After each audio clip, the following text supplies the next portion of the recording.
আর্জি করে আর্থিক দুর্নীতি তদন্তে সিবিআইয়ের পরে এবার ময়দানে ইডি। বেলেঘাটার সন্দীপ ঘোষের বাড়িতে হানা, সন্দীপ ঘনিষ্ঠদের বাড়িতেও তল্লাশি চালিয়েছে এনফোর্সমেন্ট ডিরেক্টরেট। হাওড়া সুভাষগ্রাম সল্টলেকে অভিযান, আটক সন্দীপ ঘনিষ্ঠ প্রসূন চট্টোপাধ্যায়।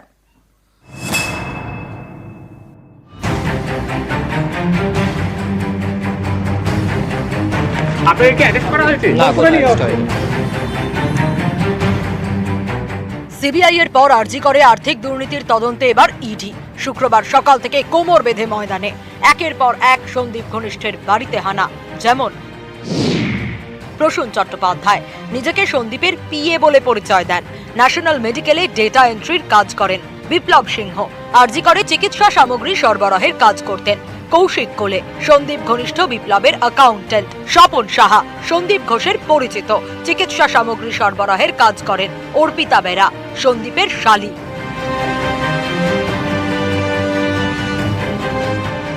এদের মধ্যে প্রসূন চট্টোপাধ্যায়ের বাড়ি দক্ষিণ 24 পরগনার সুভাষ গ্রামে। শুক্রবার সকাল তখন 6:45 প্রসূনের বাড়িতে পৌঁছে যান ইডি আধিকারিকরা। প্রায় 7 ঘন্টা তল্লাশি চালায়। এরপর প্রসূনকে নিয়ে বেরিয়ে যান তদন্তকারীরা।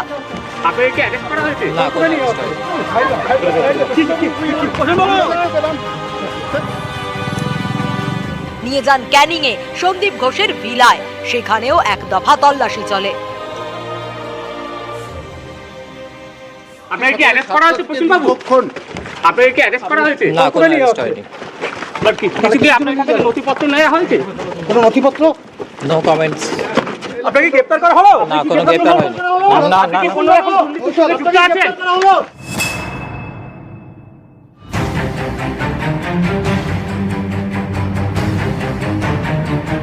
হাওড়ার সাকরাইলের হাটগাছা এখানকার বাসিন্দা বিপ্লব সিংহ আর্জি করে ওষুধ সামগ্রী সরবরাহ করতেন। অভিযোগ, অধ্যক্ষ থাকাকালীন সন্দীপ ঘোষ কলকাঠি নেড়ে এই ব্যবসায়ীকে বেআইনিভাবে বরাত পাইয়ে দেন। হাসপাতালের জন্য বরাদ্দ ওষুধ এবং চিকিৎসা সামগ্রী বেআইনিভাবে বাজারে বিক্রিরও অভিযোগ ওঠে। আর্থিক দুর্নীতির তদন্তে নেমে গত 2রা সেপ্টেম্বর বিপ্লব সিংহকে গ্রেপ্তার করে সিবিআই। শুক্রবার তার বাড়িতে হানা দেয় ইডি, চলে তল্লাশি।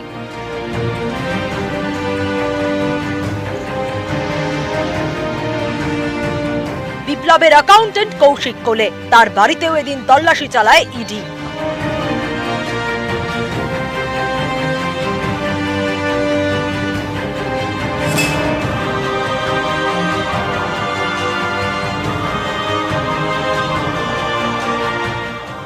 সল্টলেকের বাসিন্দা স্বপন সাহা, ইনিও চিকিৎসা সামগ্রী সরবরাহের কাজ করেন। শুক্রবার তার বাড়িতেও যায় ইডি।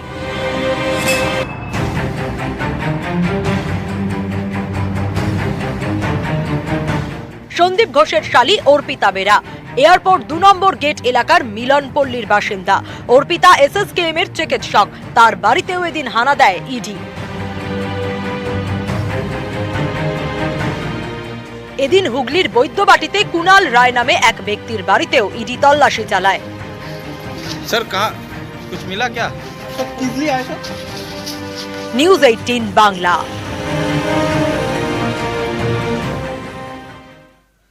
কলকাতায় বাড়ি, গ্রামে অট্টালিকা। দক্ষিণ 24 পরগনার ক্যানিং এ সন্দীপ ঘোষের অট্টালিকা, চারপাশে সবুজ আর তার মাঝে বিশাল ভিলা। স্থানীয়দের দাবি যে মাঝে মধ্যেই এই ভিলায় সময় কাটাতে যেতেন সন্দীপ। আর্জিকরের ঘটনা ঘটার পর থেকে আর যাননি।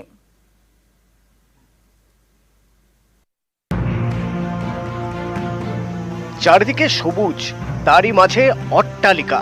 গ্রামের মধ্যে একেবারে ভিলা। ভিলার নাম সঙ্গীতা সন্দীপ ভিলা। সন্দীপ মানে সন্দীপ ঘোষ। এটা আরজিকরের প্রাক্তন অধ্যক্ষ সন্দীপ ঘোষের ভিলা। দক্ষিণ 24 পরগনার ক্যানিং এর জীবনতলায় সন্দীপের স্ত্রী সঙ্গীতা, তাই এই বাড়ির নাম সঙ্গীতা সন্দীপ ভিলা। 2 বিঘা জমি নিয়ে অট্টালিকা, ভিতরে সুইমিং পুলও আছে।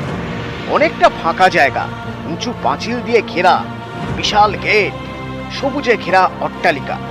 সন্দীপ ঘোষের অবসর সময় কাটানোর ঠিকানা। ভিতরে কেউ আছেন নাকি?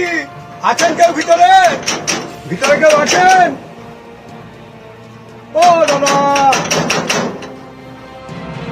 স্থানীয়দের দাবি মাঝে মধ্যেই এই ভিলায় যেতেন সন্দীপ ঘোষ, কখনো পরিবার নিয়ে, কখনো আবার বন্ধুদের নিয়ে। কতদিন আগে এসেছিলেন? মাস তিনেক হবে মনে হচ্ছে এসেছিল। ঘটনার পর আর আসেনি। ফ্যামিলি ছাড়া আদার্স কেউ আসতো না। বাবা মা শ্বশুর শাশুড়ি, দু এক সময় বন্ধু বান্ধব এসে। কোনো লাল বাটি বা নীল বাটি বা না না পাশের না, গাড়ি তো একদম ওসব কোনো কিছু আসতো না। যখন ফ্যামিলি নিয়ে আসে রান্না বাড়া করে খাওয়া দাওয়া করে সন্ধ্যের আগে বাড়ি চলে যায়। আদার্স কেউ এখানে আসে না। না, রাত্রে কোনো সময় তার আগে রাত কাটায়নি এখানে। না না, সপ্তাহে আসতো না, অনেক 2 মাস 1.5 মাস 2 মাস 3 মাস এরকম টাইমে আসতো। আরজি করের সুপার এই বিল্ডিংটা নিয়েছে কোম্পানি থেকে, যে কোম্পানি থেকে নিয়েছিল তিনিও কিছুটা করে দিয়েছিল, আর বাদ বাকি উনি ফিনিশিং করে এখানে যাতায়াত করতো। এইটুকুই আমরা দেখতাম আর কি। লাস্ট এই গন্ডগোল তার আগে এসেছিল, তারপরে থেকে আর আসা যাওয়া করে। আরজিকরের প্রাক্তন অধ্যক্ষ সন্দীপ ঘোষ কলকাতার বেলেঘাটায় বাড়ি আর ক্যানিংয়ে ভিলা। শহর থেকে দূরে, নিরিবিলি পরিবেশ। স্থানীয়দের দাবি মাঝে মধ্যে উৎসবও চলতো, কিন্তু প্রকাশ্যে কেউ এ কথা বলতে নারাজ। সন্দীপ ঘোষের এমনই দাপট। ওনার ফ্যামিলি নিয়ে আসতো, ওনার মা, ওনার বাবা, ওনার ওয়াইফ, ওনার শ্বশুর শাশুড়ি সবাই নিয়ে আসতো। ওই সকাল 10টা-11টার দিকে ঢুকতো, আবার 4:30-5টার মধ্যে বেরিয়ে যেত। রাত্রি কোনোদিন এখানে থাকতো না। হ্যাঁ, আমি গেট খুলে দিতাম, ওরা চলে যেত। লাস্ট কতদিন আগে দেখেছেন ওনার সঙ্গে বা কথা হয়েছে? লাস্ট কথা হয়েছে মাস 2। এবং উনি ভালো লোক। উনি যখনই এখানে আসতো, আমাদের এখানে যদি কোনো অসুস্থ গরিব মানুষ পেশেন্ট আর টাকার জন্য চিকিৎসা করাতে হতো, এখান থেকে আমাদের প্রধান পাইটে দিত, উনি চিকিৎসা করে দিত বিনা পয়সা। সন্দীপ ঘোষ আমাদের এখানে একটা জায়গা কিনছে, আমরা শুনেছিলাম। জার্মানি প্রজেক্টের কাছ থেকে কিনেছিলেন 2 বিঘার মতো জায়গা, 4-5 বছর আগে। রাতে পার্টি বা দিনে পার্টি? না, এরকম কিছু হতো না, ওনার ফ্যামিলি নিয়ে আসতেন। গত 9 আগস্ট আরজিকরে মহিলা চিকিৎসকের ধর্ষণ, খুন। তারপর থেকেই হাসপাতালে নানা দুর্নীতির অভিযোগ সামনে এসেছে। দুর্নীতি মামলায় প্রাক্তন অধ্যক্ষ সন্দীপ ঘোষকে গ্রেপ্তার করেছে সিবিআই। তিনি এখন কেন্দ্রীয় গোয়েন্দাদের হেফাজতে। সন্দীপের ক্যানিংয়ের ভিলাতেও নজর পড়েছে কেন্দ্রীয় তদন্তকারীদের। শুক্রবার ভিলায় হানা দেয় ইডি, নিয়ে যায় সন্দীপ ঘনিষ্ঠ প্রসূন চট্টোপাধ্যায়কে। ক্যানিং থেকে অনুপ বিশ্বাস, নিউজ 18 বাংলা।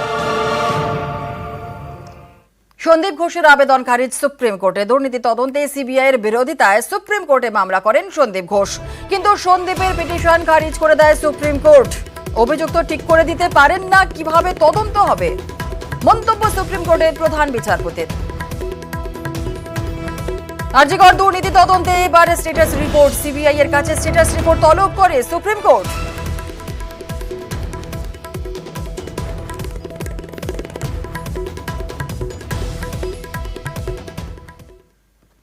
আন্দোলনকারীদের দাবি মানল কর্তৃপক্ষ। উত্তরবঙ্গ মেডিকেলে অভিজ্ঞদের ঢোকায় না, অভিজ্ঞ সহ আরো 3 ডাক্তারের ঢোকায় না। আন্দোলনকারীদের নিয়মিত হুমকি 3 জনের। ছাত্রদের অভিযোগের ভিত্তিতে এই সিদ্ধান্ত অধ্যক্ষর।